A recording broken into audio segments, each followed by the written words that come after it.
Bienvenidos a Perú Conectado, donde te cuento las noticias más impactantes e importantes del momento. Comencemos.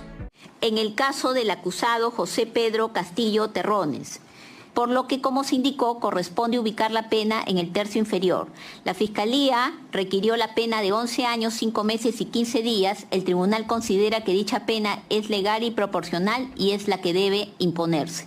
Los mayores de 80 años, parte infine, afrontarán su condena conforme a los alcances del artículo 288 o del artículo 290, de modo que la pena a imponerse es de 6 años y 8 meses de pena privativa de libertad. Sada Chávez Chino, teniendo su condición de coautora del hecho punible, le corresponde la misma pena de 11 años, 5 meses y 15 días de pena privativa de libertad. Continuamos con la lectura de la sentencia. Sobre la pena. En relación a la pena, el tribunal tiene en consideración que la determinación judicial de esta tiene por función identificar y decidir la calidad o intensidad de las consecuencias jurídicas que corresponden aplicar al autor o partícipe de un delito, en virtud del ius puniendi estatal, que tiene como parámetros las normas rectoras que aluden a la pena en el título preliminar del Código Penal, fundamentalmente los principios de culpabilidad, proporcionalidad, lesividad, legalidad y humanidad. Asimismo, se han tenido en consideración los parámetros considerados en los recientes acuerdos plenarios 1 del 2023 y 2 del 2024/116-CJ, relativos a la determinación judicial de la pena, concretamente porque en este caso deben tenerse en cuenta 3 aspectos. A. Primero, el delito de conspiración para una rebelión previsto en el artículo 349 sanciona tal conducta con una pena privativa de libertad no mayor de la mitad del máximo de la señalada para el delito que se trataba de perpetrar, de modo que ello nos remite al artículo 346, que tipifica el delito de rebelión, el cual establece una pena no menor de 10 ni mayor de 20 años. En consecuencia, la pena no puede ser superior a los 10 años de pena privativa de libertad. B. Ahora bien, el representante del Ministerio Público ha postulado que concurre la circunstancia agravante cualificada prevista en el primer párrafo del artículo 46A, que indica que constituye circunstancia agravante de la responsabilidad penal si el sujeto activo se aprovecha de su condición de miembro de las Fuerzas Armadas, Policía Nacional, autoridad, funcionario o servidor público para cometer un hecho punible. En estos casos, el juez aumenta la pena hasta la mitad por encima del máximo legal fijado para el delito cometido, no pudiendo exceder esta los 35 años de pena privativa de libertad.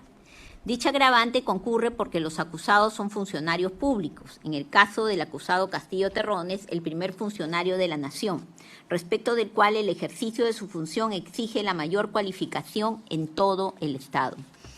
En esa línea, el primero de los acuerdos plenarios señala que concurriendo una circunstancia agravante cualificada, como es la prevista en el artículo 46A, se debe establecer el nuevo marco punitivo, el cual se grafica del modo siguiente. Nuevo marco punitivo de 10 a 15 años, tercio inferior de 10 años a 11 años y 8 meses, tercio medio de 11 años y 8 meses a 13 años y 4 meses, tercio superior de 13 años y 4 meses a 15 años. El representante del Ministerio Público en sus alegatos finales solicitó la imposición de 11 años, 5 meses y 15 días de pena privativa de libertad. En torno a ello debe tenerse en cuenta lo previsto en el artículo 397 del Código Procesal Penal, en cuanto señala que el juez penal no podrá aplicar pena más grave que la requerida por el fiscal, salvo que se solicite una por debajo del mínimo legal sin causa justificada de atenuación. El tribunal, teniendo en cuenta que los acusados no registran antecedentes penales, ubica la pena en el tercio inferior, de modo que la pena solicitada por la Fiscalía se encuentra en el marco legal. En consecuencia, se tomará en cuenta dicho pedido de pena como máximo legal, es decir, 11 años, 5 meses y 15 días. En lo atinente a la pena de inhabilitación, el tribunal considera lo preceptuado en el artículo 353 del Código Procesal Penal, que señala que los funcionarios, servidores públicos o miembros de las Fuerzas Armadas o de la Policía Nacional que sean culpables de los delitos previstos en este título, entre ellos el delito de conspiración para una rebelión, serán reprimidos, además con pena de inhabilitación de 1 a 4 años, conforme al artículo 36, incisos 1, 2 y 8 del Código Penal. Sobre esta pena, el Ministerio Público solicitó se imponga 2 años y 6 meses de inhabilitación, pero teniendo en consideración el delito de rebelión. No obstante, habiéndose degradado jurídicamente el primero de ellos por el delito de conspiración para rebelión, el tribunal, en clave de proporcionalidad y equidad, considera que la pena pertinente a imponerse es de 2 años de inhabilitación, con las incapacidades previstas en los incisos 1 y 2 del artículo 36 del Código Penal, consistentes: 1. La privación de la función, cargo o comisión que ejercía el condenado, aunque provenga de elección popular. 2. Incapacidad para obtener mandato, cargo, empleo o comisión de carácter público. No es de aplicación la incapacidad prevista en el inciso 8 del artículo 36 del Código Penal en la medida que no se corresponde con las circunstancias de los hechos imputados. En el caso del acusado José Pedro Castillo Terrones, se tiene en consideración las circunstancias previstas en los artículos 45 y 46 del Código Penal en lo pertinente. En este caso, el agente nació el 19 de octubre de 1969. Al momento de la comisión del delito tenía 53 años de edad, de profesión docente, no registra antecedentes penales, por lo que, como se indicó, corresponde ubicar la pena en el tercio inferior. La Fiscalía requirió la pena de 11 años, 5 meses y 15 días. El tribunal considera que dicha pena es legal y proporcional y es la que debe imponerse. En lo que corresponde a la pena de inhabilitación, dadas las circunstancias del delito que importan la infracción de deberes especiales que en el caso devinieron en la vulneración del bien jurídico tutelado, que es el orden constitucional, y tratándose del funcionario de más alta jerarquía de la nación, le corresponde una pena de inhabilitación de 2 años, acorde con las incapacidades previstas en los incisos 1 y 2 del artículo 36 del Código Penal. Respecto de la acusada Chávez Chino, la acusada Chávez Chino nació el 3 de junio de 1989, de profesión abogada. Al momento de la comisión del delito tenía 33 años, no registra antecedentes penales. Teniendo su condición de coautora del hecho punible, le corresponde la misma pena de 11 años, 5 meses y 15 días de pena privativa de libertad. Asimismo, 2 años de inhabilitación con las incapacidades previstas en el artículo 36, incisos 1 y 2 del Código Penal. Sobre la pena del acusado Torres Vázquez. El acusado Torres Vázquez nació el 28 de diciembre de 1942, de profesión abogado. Al momento de la comisión del delito contaba con 79 años de edad, sin antecedentes penales.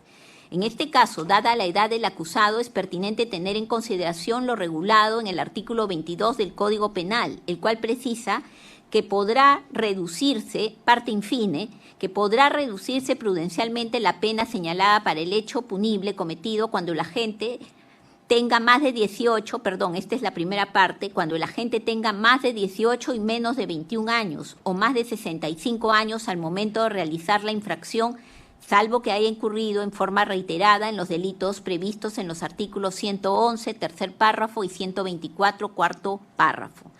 Los mayores de 80 años, parte infine, afrontarán su condena conforme a los alcances del artículo 288 o del artículo 290 del nuevo Código Procesal Penal, Decreto Legislativo 957, introducido, artículo modificado por la única disposición complementaria modificada por el Decreto Legislativo número 1181, publicado el 27 de julio del 2015. El Ministerio Público ha solicitado, respecto del delito de conspiración para la rebelión, a este acusado la pena de 11 años, 5 meses y 15 días, sin considerar la caución de disminución de punibilidad indicada. Sin embargo, como quedó anotado, debe aplicarse tal circunstancia. Este es el segundo paso en la concreción de la pena respecto a este acusado, y de acuerdo a lo previsto en el Acuerdo Plenario 2-2024/CJ 112, Fundamentos 27 y 28, tratándose de un delito grave, este lo es, le corresponde la reducción de hasta 1/3 por debajo del mínimo legal. De modo que la pena a imponerse es de 6 años y 8 meses de pena privativa de libertad, e inhabilitación de 1 año de conformidad con lo dispuesto en el artículo 36, incisos 1 y 2 del Código Penal. Ahora bien, en relación a la aplicación del artículo 57 del Código Penal relativo a la suspensión de la ejecución de la pena, el tribunal en principio señala que la aplicación de dicho artículo es facultativa, pues la regla siempre será la pena privativa de libertad efectiva y la excepción es la suspensión de su ejecución. Sin perjuicio de ello, no es aplicable lo previsto en el primer párrafo del citado artículo, porque la pena supera los 5 años. Tampoco el segundo párrafo, porque si bien es cierto, la pena no supera los 8 años y el agente no registra antecedentes penales, sin embargo, la norma de manera conjuntiva exige que cuando se haya cometido el delito, el agente tuviera menos de 25 años, lo cual no se cumple en el caso como quedó anotado. Finalmente, si bien el artículo 22, parte infine, señala que los mayores de 80 años por razones humanitarias afrontarán su condena conforme a los alcances del artículo 288 o del artículo 290 del nuevo Código Procesal Penal, Decreto Legislativo 957, no obstante, consideramos que en este caso no sería aplicable, básicamente porque el dispositivo legal hace alusión no solo a la edad, sino también a razones humanitarias. Como sabemos, el principio de humanidad está vinculado a la ejecución de las penas. En torno a ello, la Corte Interamericana de Derechos Humanos, en el caso Barrios Altos y La Cantuta versus Perú, supervisión de cumplimiento de sentencia, resolución de la Corte Interamericana de Derechos Humanos del 30 de mayo del 2018, párrafo 30, señaló que es un deber del Estado, al tomar una medida administrativa vinculada a proteger la vida y el estado de salud del condenado, que se debe tener en cuenta factores como situación de salud, riesgo a la vida, condiciones de detención y facilidades para ser atendido adecuadamente. En ese sentido, debe ser una medida otorgada debidamente y siguiendo un fin legítimo, que no signifique únicamente dejar de asegurar la ejecución de la pena. Asimismo, la jurisprudencia nacional, en particular, en la Casación 383-2024 Callao de la Sala Penal Permanente del 8 de septiembre del 2025, se declaró fundado el recurso y se dispuso se le impongan al sentenciado medidas restrictivas de acuerdo a lo señalado en el artículo 288 del Código Procesal Penal. En este caso se advierte que se trató de un condenado de 86 años, que además fue pasible de una operación a la rodilla y padece de diabetes mellitus y obesidad. Se trató de una pena de 1 año y 6 meses por delito de peculado. En contraparte, en el recurso de nulidad 539-2025 Sullana, la Sala Penal Transitoria en la resolución del 22 de agosto del 2025 no estimó un periodo similar, señalando que la Ley 32.181 introdujo asistemáticamente una modalidad excepcional de ejecución de cumplimiento de penas concretas para personas mayores de 80 años de edad por razones humanitarias. Dicho tribunal apreció que resulta incoherente derivar consecuencias de ejecución penal y relacionarlas con la eficacia de las medidas coercitivas personales de aseguramiento procesal como la comparecencia con restricciones o el arresto domiciliario. No obstante, la modificación introducida en la parte infine del artículo 22 del Código Penal regula una posibilidad que requerirá siempre de constataciones y procedimientos previos de verificación de presupuestos en cada caso concreto para su aplicación humanitaria, pues no se trata de una norma de autoaplicación y de efectos generales. En ese orden de ideas y tratándose en el caso de un delito grave, por los fundamentos que se han expuesto, considera el tribunal que no resulta aplicable lo dispuesto en la parte infine del artículo 22 del Código Penal y la pena debe ser de carácter efectiva.